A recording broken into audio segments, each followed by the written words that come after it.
Hi everyone, welcome to Women in Law podcast. Today we have a very special guest with us today. I met her sometime in 2020 during the winter course, and if you haven't listened to our episode on winter courses and summer courses, you really have to, because that will give you an insight into what I'm talking about here. So despite the fact that particular winter course was virtual, I couldn't help but be drawn to Michelle's confidence.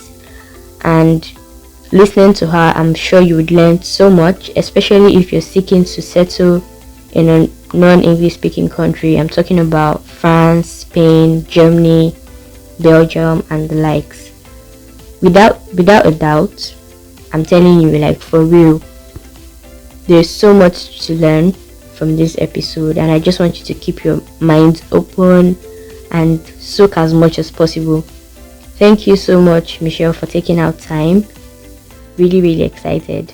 Hello everyone, my name is Ariana Ospina, and I'm very happy to be joining you in today's episode of the Her Dream Initiative podcast. I am originally from Colombia, but I grew up in the United States, and I am an admitted lawyer in Colombia, as well as an LLM candidate at the Europa Institute of Saarland University. I'm currently located in Germany, and I work as an IT compliance manager for a startup company in Austria, as well as providing consultancy to other startups in Europe regarding GDPR, intellectual property, contract management, all that interesting corporate stuff. So, as for fun facts about me, I will give you 3 to not completely expose myself. The first one being, and it's at the top of my list because it's how I sometimes just relax at the end of the day, I love to play video games, mostly Nintendo ones, but I'm very into video games. The second fun fact would be, and I guess this doesn't come as a surprise, I love to dance, and doesn't come as a surprise because as a Latina, we love to dance, we love nice upbeat music. And the third fun fact would be, I love to crochet. I'm terrible at it. I've been working on an amigurumi project for, I think, 3-4 months now. My grandmother taught me years ago, and it's a very fond memory that I have of her. But yeah, I'm not the best when it comes to manual activity, but I do enjoy it nonetheless. So my interests are very diverse, I would say. But for now, let's say my interests lie in arbitration, cybersecurity, and actually these interests led me to an NGO, an academic group called CyberArb, where we are dedicated to studying the implications of cybersecurity in international arbitration proceedings. So we have developed procedural orders. Right now we're also developing an e-course that we hope everyone will like and find very useful. So if you have any time, you can find us on LinkedIn or on the web as CyberArb. So the topic of this podcast, I think I'm going to be a bit selfish and base it off my current life experience, which is being a foreigner or a foreign lawyer in a country where, first of all, the language is a bit difficult. So as I mentioned earlier, I'm currently located in Germany. I do speak some German, but it is not a C1 level or a native level. And all of this they're all obstacles. So not only being a foreigner, but also not speaking the same language. And I would like to speak a little bit about how, or tips, provide you all tips on how to enter that market as a foreigner. Also provide some words of encouragement because I know it's not easy. And yes, I will be talking about that today. But before we get into the substance of the podcast, I will answer a few questions to give you a background as to what I have been up to, how I got into law, etc. So my journey into law, I want to say that my journey into law began when I went to apply to university, but it was not quite like that because being a lawyer was never really at my top options.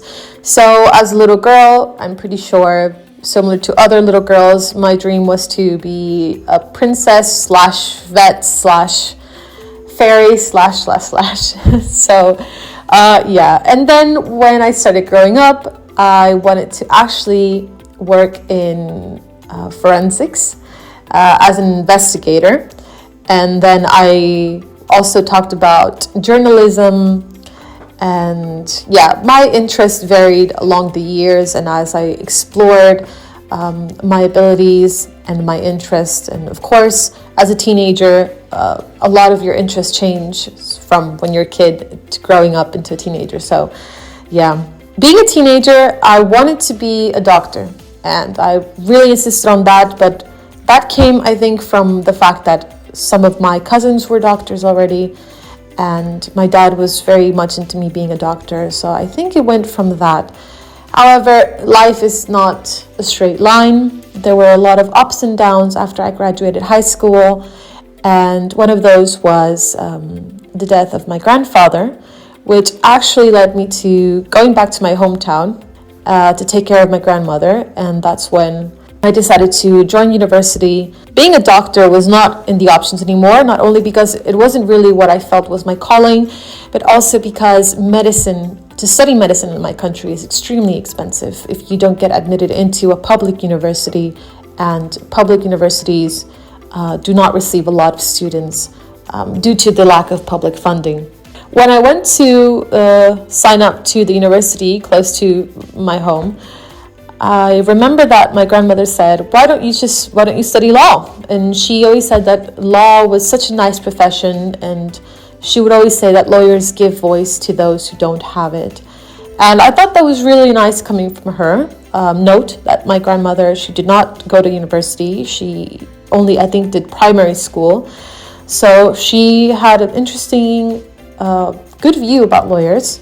And I said, why not? So I went and I signed up, and the dean actually gave us the welcoming that day, and I was hooked. And I don't regret it. After that, I knew that this was my calling. It made a lot of sense because especially the law field is very diverse. You can get into so many things while being a lawyer. And that's wonderful because you don't have to be stuck in just one area. Law gives you the possibility of reaching into your true potential, and you also get a lot of soft skills studying law. So yeah, that was my journey. And how has the journey been?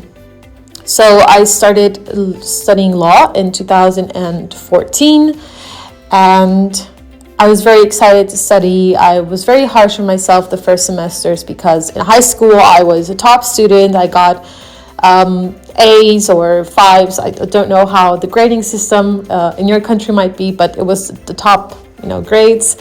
And then in university, it wasn't that much like that. It becomes a bit more difficult, but nonetheless, it was still very good.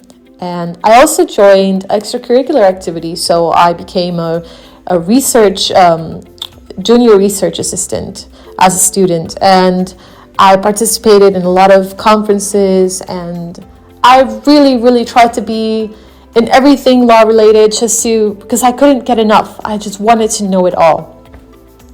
And thankfully that led me to my first job in 2016-17. I worked in the same university where I studied, and then after that I graduated in 2019, and I was able to sign up for Europa Institute for Saarland University, and to do the master's degree here in Germany, which has been a blessing. While coming to Germany and studying here, I didn't really know at the beginning what I would do, if I would stay, if I would go back home.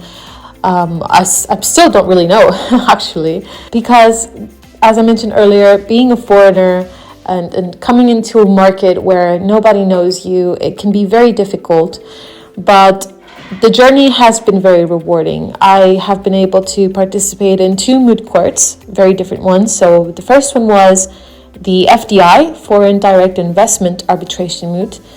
And then I participated in the Vismoot, it's a commercial arbitration. And I learned so much from those competitions. I really improved my soft skills. I lost all fear of speaking in public.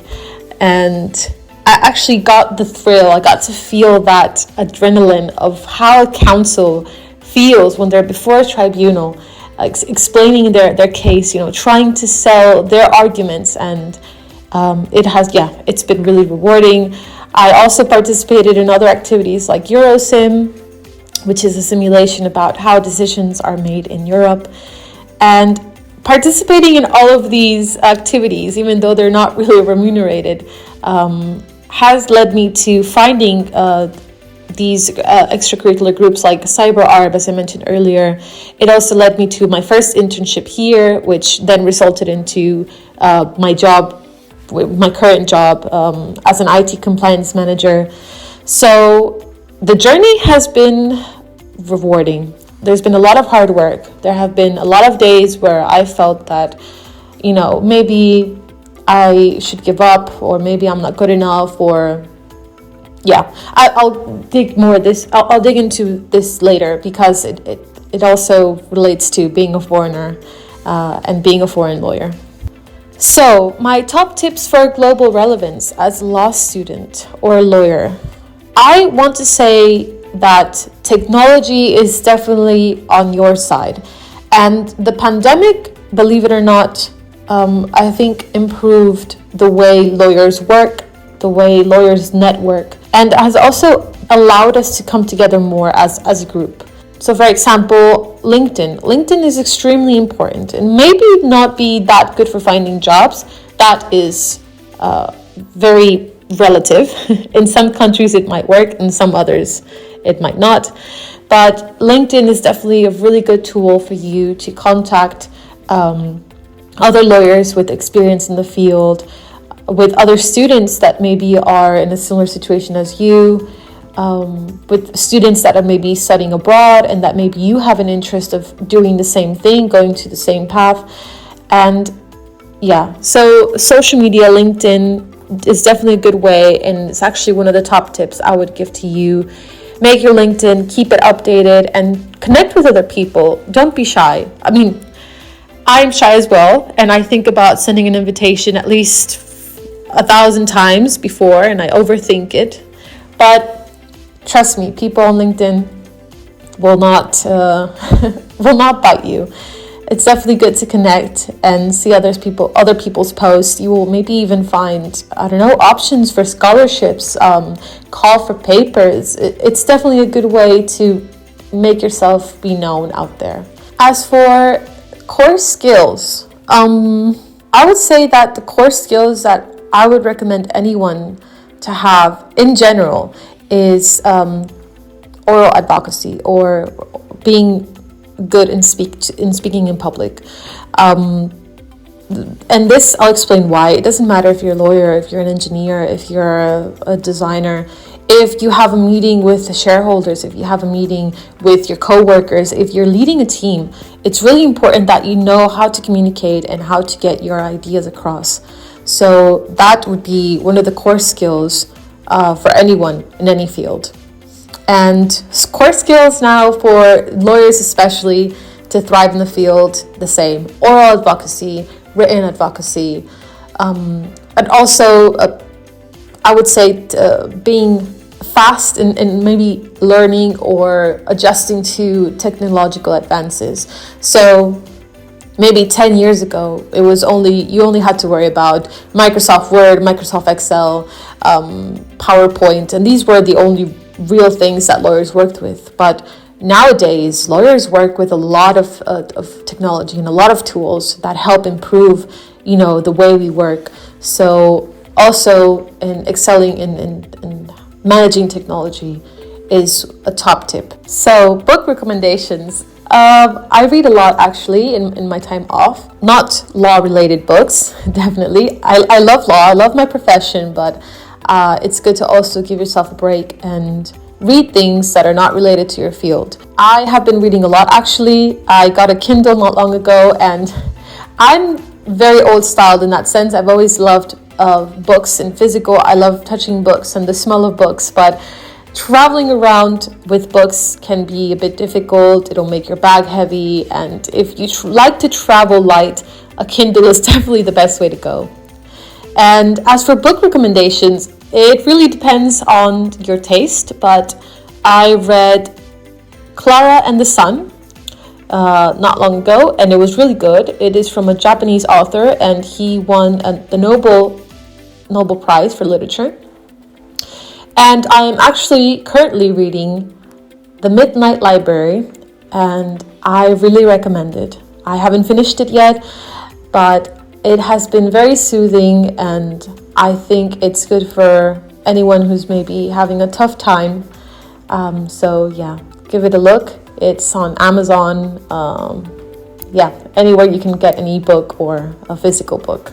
Now I would like to talk to you a little bit about what I mentioned earlier, which is being a foreign lawyer in a country that you don't know the language really to, and just how to break into that market. And so to give you a little bit more background, my experience, I came to Germany in 2020. I was supposed to start my studies much earlier than what I started, but due to the pandemic, everything kind of got delayed. Nonetheless, I made it here in 2020, and when I got here, I started looking for jobs right away.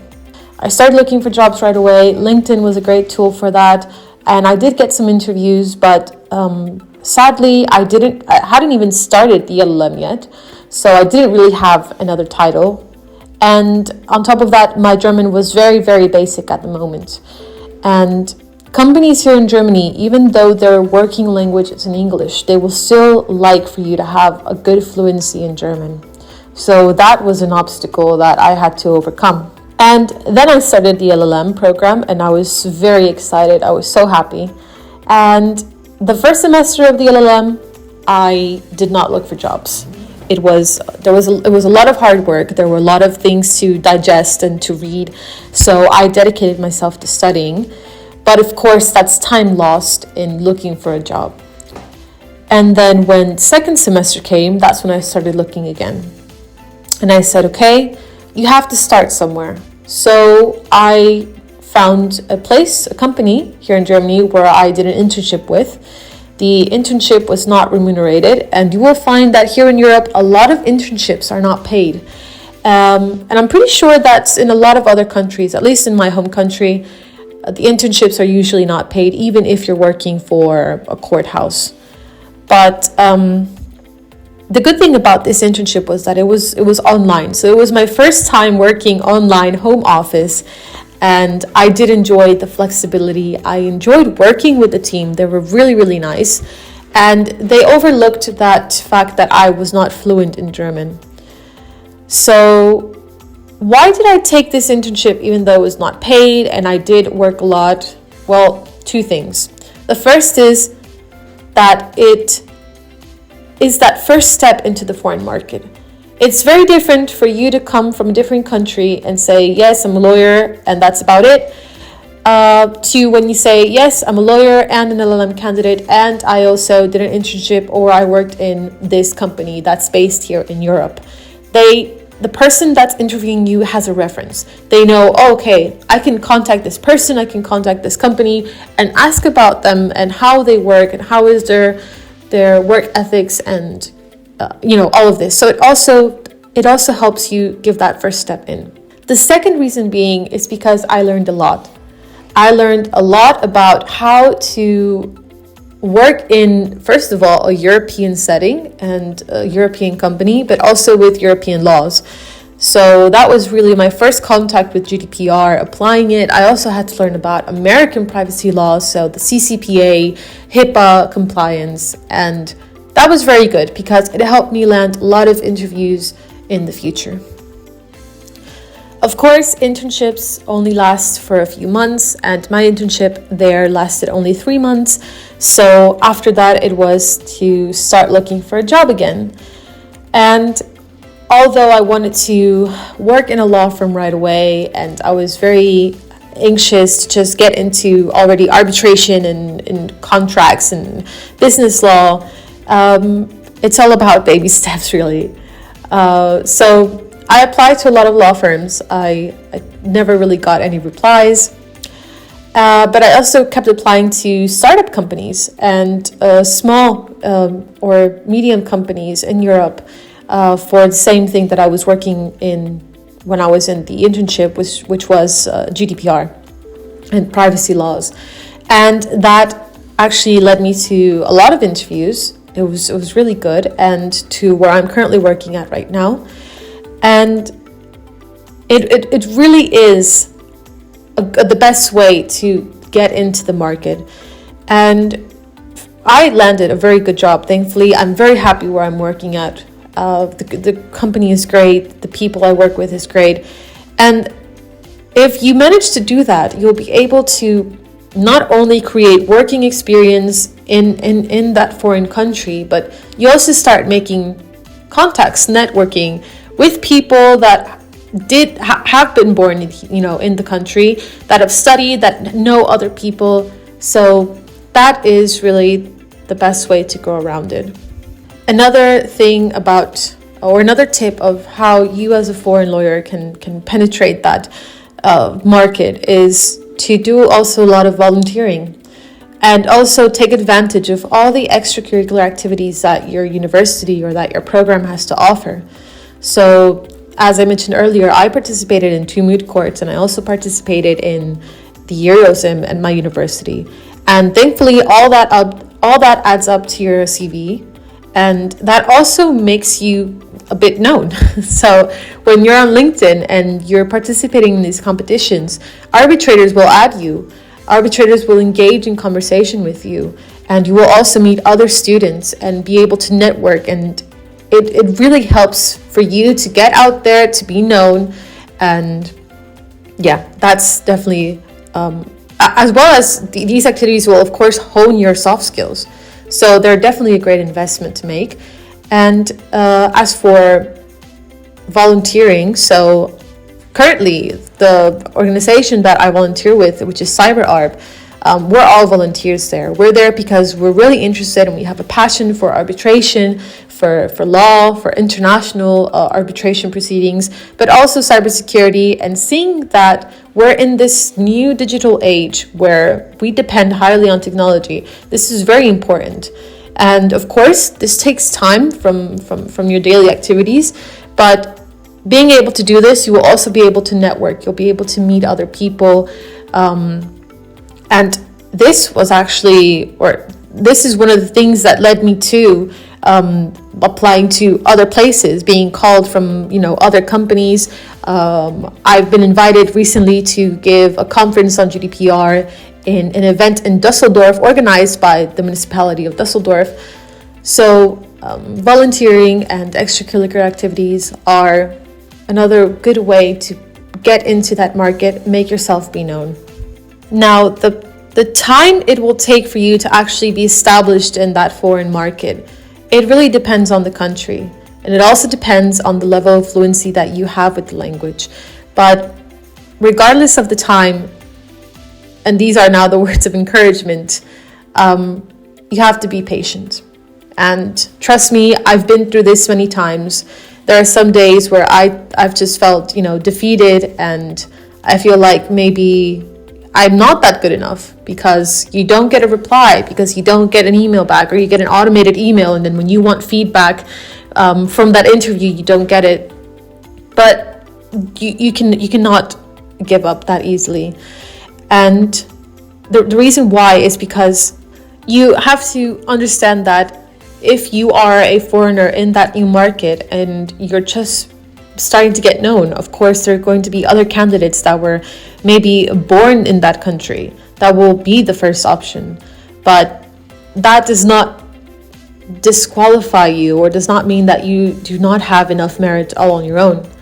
So always think of it as, okay, if this possibility or this door closed, and I have to go and open 2 or 3 more doors, more windows, windows of opportunity. So, don't let yourself be disheartened. I know how it feels. Also, and I think this is more of a general thing, so it also applies for people that maybe are still in their country or studying in their country. Be very cautious of social media, in the sense of, so for lawyers, our social media, our Instagram, our professional Instagram is LinkedIn. And on LinkedIn, you will see so many people celebrating new jobs and scholarship opportunities, and that's great. I love to see people be happy on LinkedIn and just making their dreams come true. But it will happen after a while. If you keep scrolling and scrolling and scrolling, you will start to feel like, okay, everyone is already on their second master's degree, or they're already having, they created their company and they have a family, and you will start comparing yourself always. And that is also not good, because everyone's path, and this is going to sound cliche, but everyone's path is different. And really, if you look at it, you might end up doing that same, or you might end up going that same path, doing 2 degrees, or maybe starting a company. You will end up doing it in the end, but just in a different period of time, because right now you have to do, or life is centering you to do something else. So always have that in mind. And last but not least, try to always keep communication with your loved ones. If you are living abroad by yourself, as most of my friends are, it's very important for you to try and keep contact with your family, with your friends. I'm not the best person to be giving this advice, because I am terrible at calling. For some reason, I'm bad at phone calls, but it's good for you to have, or to know that they're there for you, because they are. And they're understanding that you might not call every day because of the time difference, or because you're too busy, or maybe because at the end of the day, you just want to turn everything off and just lie in bed. I mean, they will understand, but it's important for you to have that base of support, to know that they're there, because in those days when you feel that you are not enough, or that you feel that you are not where you want to be in life, they are the best comfort. They are the best way for you to say, okay, snap out of it. I am good enough. I will get, where I want to be in life. It's just going to take me a bit more time. So yes, this was my tips and also advice on being a foreign lawyer, and how you can get into that market, how you can break in, start making connections. So if you want to keep the discussion going, or if you need any more advice, or if you need anyone to talk to, I'm always open to receiving messages. You can find me on LinkedIn. And yes, I look forward to knowing what you thought about the podcast, and to know if this helped you out in any way. So before I go, I would like to remind you all to please check out CyberArb. We're working on really cool things. As I mentioned earlier, we're also going to launch an e-course about cybersecurity risk and arbitration. So make sure to check that out. Top pages that I think you should follow, either on LinkedIn or Twitter or whatever social media platform you use. I would definitely say sign up to Lexology. Lexology is a really good newsletter that provides you like an up-to-date news about what's going on in Europe and also different countries. Another one would be Use Laboris. Use Laboris has a very good podcast, as well as an international tool on labor law. So that is also very helpful. And also make sure to check ArbTech. ArbTech is also dedicated to studying technology in arbitration. And they also have very, very interesting posts and activities. So make sure to look those pages up. I highly recommend them. And for future plans, I'll discuss a little bit about what I have planned for the upcoming months. As I mentioned earlier, I've been invited to speak about GDPR compliance in Startup Week at Dusseldorf. So that is one of the plans. We are thinking about also doing it online, or making an online session. So if that does happen, then we will definitely share the link with you all, so you can join as well. And if you want to keep up to date about other activities or conferences, add me on LinkedIn, and we'll definitely be able to share information and do some good networking. Thank you all for listening, for tuning in, And I wish you all a wonderful month. Make sure to always keep that chin up and remember that you are enough and you will make it.